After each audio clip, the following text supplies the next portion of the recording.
వల్ల నేను మన రైతు వెనుముక మన దేశాన్ని వెనుముక రైతు. మన గవర్నమెంట్ కూడా రైతే రాజుగానే నినాదం చేయడమే తప్ప ఆ రైతుని ఊళ్ళో కిందే చూస్తాం. అలాంటి పరిస్థితుల్లో మన కంపెనీ సేంద్రియ ఎరువులు తీసుకొచ్చి ఆ రైతుని రాజు కింద నిలబెట్టాలనే సదుద్దేశంతో మినిమం కాస్ట్తో అతనికి పెట్టుబడి తగ్గేలాగా పురుగు మందులు తగ్గుతాయండి. ఈ సేంద్రియ ఎరువుల వల్ల పురుగు మందులు తగ్గుతాయి, పెట్టుబడి తగ్గుతాయి. ఎకరానికి 5-6 బత్తాలు వేసుకునే వ్యక్తి మినిమం 2-3 బత్తాలతోనే అతన్ని మంచి దిగుబడి వచ్చేలాగా ఇది మనకి ఉపయోగపడుతుంది. ప్లస్ దీంట్లో మనకి humic acid, amino acid, fulvic acid, Seawood ఇవన్నీ కూడా మనకు ఉంటాయండి. ఇవన్నీ మనకి ఏ విధంగా ఉపయోగపడతాయంటే ఏరు వ్యవస్థని పెంపొందించడానికి, ఏరు బాగా బలపడి పిలకలు బాగా తొడగడానికి, గ్రోత్ పచ్చదనం రావడానికి, ఎదుగుదలకి, ప్లస్ మనం వేసే ఎరువులు 100% మొక్క తీసుకుంటున్నాయంటే తీసుకుంటలేదు.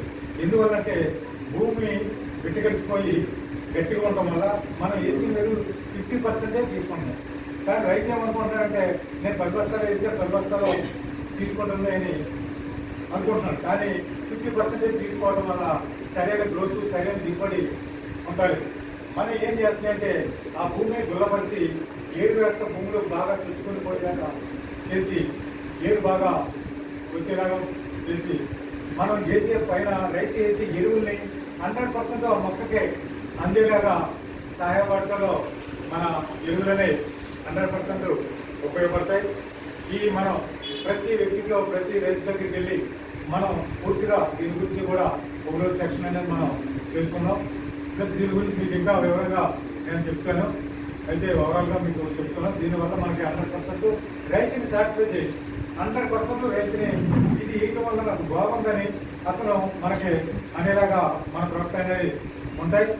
కాబట్టి ప్రతి రైతుతో కూడా మీరు కలిసిమెలిసి అతనితో మనం ప్రతి పంటకు కూడా ఆ పంట ఈ పంట అనేది లేదు, ఆల్ క్రాప్స్ ప్రతి పంటకు కూడా ఇది ఉపయోగపడుతుంది సార్. కాబట్టి ఇది ఉపయోగించుకొని మన బిజినెస్ని మరింత ముందుకు తీసుకెళ్తూ మంచి ఇన్కమ్ పెంచుకునేలాగా మనకి 100% మనకు ఉపయోగపడుతుంది. ఎందుకంటే కనుక 50% అయితే అగ్రి అనేది 50%, ఈ రెండు కలిస్తే మనం 100% సక్సెస్ అవుతాం. కాబట్టి దీన్ని కూడా మనం కలుపుకొని ముందుకు తీసుకెళ్లాలని కోరుకుంటూ ఈ అవకాశం ఇచ్చిన మేనేజ్మెంట్కి మీకు కూడా హృదయపూర్వక ధన్యవాదాలు తెలియజేస్తూ జై మార్నింగ్.